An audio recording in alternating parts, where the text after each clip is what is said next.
Cozy games. Just like any genre of gaming, you either love it, hate it, or only play it when your friend is playing it. But there is no mistaking that a lot of people like cozy games. And I can see why. Just losing yourself in the game's world, just collecting items, doing quests, heck, even just playing a simulator game like PC Building Simulator, creative title, I know, is fun, just because of the feeling of accomplishment and progression that those games provide. But it's not just that. These games are pretty relaxing to play and is probably the main reason why you want to play them, to not worry about enemies or getting better at the game for once. But instead, to just sit back and relax and take your time with whatever it is you're doing. As for me, I'm kind of in the middle. I don't go out of my way to play these games, but if one happened to be on my list, I wouldn't hesitate to play it. And one of these games is Stardew Valley. Developed by Eric Barron, aka Concerned Ape, in 2012 and released on February 26, 2016 on PC, and later released to other platforms like the Xbox One, PS4, Nintendo Switch, and tons of other ports to roaring acclaim. I had gotten the game earlier last year, but I didn't start getting really into it until December of last year, and I've had nothing but good times with this game. Now, like any other cozy game, the main reward or accomplishment you get isn't from getting good at the game or beating a boss, but instead the reward given to you is the sense of how far you've come. So, what makes Stardew Valley so good? I mean, it feels and plays like any other cozy game with its progression, but there's one thing that makes Stardew Valley special in my opinion, and that is the setting.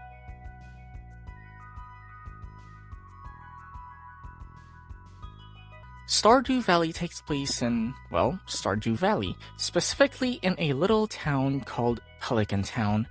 And this, I think, is the reason why I love Stardew Valley, its setting and characters. I say this mainly because whenever I do play other cozy/sim games, I really find it hard to stay long term. I can play it for a few hours, but in terms of coming back to it, it's almost non-existent. And that's mainly due to the fact that I find the setting and characters to be mundane. Something like PC Building Simulator, I enjoy the gameplay and topic since I love PCs to the point if my computer was alive, I'd date them, but they'd probably hate me because of what I downloaded to them. But even then, I don't really play it that much, because we're just in a room, in a white void just building PCs. Now, like I said, I love everything about PCs, but even I would get tired of looking outside of my window and just seeing a white void and sending emails to ghosts. Meanwhile, in Stardew Valley, the world you live in is so alive and filled with so much character, from the forests and mines of the valley to the town itself, down to its villagers' homes. The game does a really good job at making you feel at home, feeling all warm and cozy. There's nothing that the game has to break this feeling, and I like it. No creepy noises, no scary looking NPCs, and it does all of this without feeling artificial. It doesn't feel like the game is trying too hard to achieve that cozy feeling. And that's pretty gosh darn important when it comes to a relaxing/cozy game, because if you just have a game with quests and missions without any kind of theme, I feel like players would get bored pretty easily and pretty fast.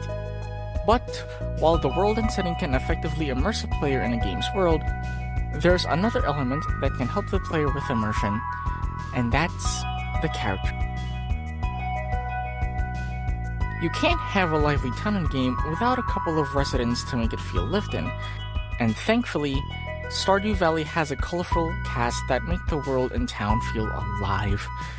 Now, are these characters fully fleshed out with complicated backstories that are Academy Award-winning? No. But are they just generic, friendly husks that repeat one phrase and will like you no matter what you do? No. The game does a good job of making its characters fleshed out. It leaves just enough clues in places like their rooms and throwaway dialogue. They actually feel like people that can express themselves. They have their own tastes, likes, dislikes, instead of just repeating generic lines and being too friendly to you no matter what you do. It also helps that the game has special cutscenes or hard events that help flesh out the characters. We get to know them more and even help them develop throughout our playthrough.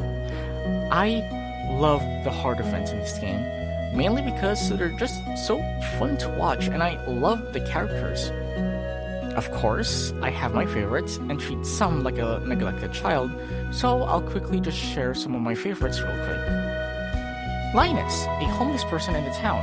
Now, he may come off as distant and cold if you talk to him at first, but he's really cool and chill once you get to know him, and he really does try and fit in with the town and socialize with the others whenever there's an event, and I admire that. Penny, despite being shy and reserved, she's so pure and kind-hearted, going out of her way to tutor the kids in town herself, and despite not being good at certain tasks, mainly cooking, she still tries her gosh darn best, and it's the thought that counts, damn it, and I like that. Leia, a struggling independent artist, which, similarly to us, left the city life and now lives in Stardew Valley to make art. She's just really cool. And finally, the best of all time, and I am correct for saying this, Haley, a blonde Regina George type popular girl with the inspiration of Chappell Roan's Good Luck Babe, mean, confident, and outspoken, but throughout her story, she becomes more and more kind and selfless. I love her. I think she's the best and is misunderstood, and I will die on the hill defending her. In all honesty, this is so embarrassing to say, but she's literally the reason why I fully played Stardew. I saw multiple Good Luck Babe edits of Film Farmer x Haley, and another canon event happened when I watched them, so I gotta thank gay people for that one. They make some absolute bangers. But there's one last thing that makes this game the best cozy game ever. Not for me, personally, I don't do this in my playthrough, but definitely a big factor for a lot of people, and that's the mod. Just like Skyrim, Stardew Valley is a gold mine when it comes to mods. From simple quality of life improvements like a detailed item description mod, to literally adding a new town and new NPCs in the game. The modding community is honestly insane, and kinda overwhelming in my opinion, just because the amount of community-made content. There are tons and tons of mods for this game that can make you play endlessly in my opinion. Of course, the mods I decided to install were romance mods because I love love. But just like Skyrim, you don't really need mods. Like I said in the beginning of this segment, it's just a nice bonus rather than a selling point. The base game is still really fun and you can still lose a ton of hours playing it. And I really only recommend just playing vanilla for your first playthrough or just vanilla plus mods, and only install major mods when you've experienced the base game.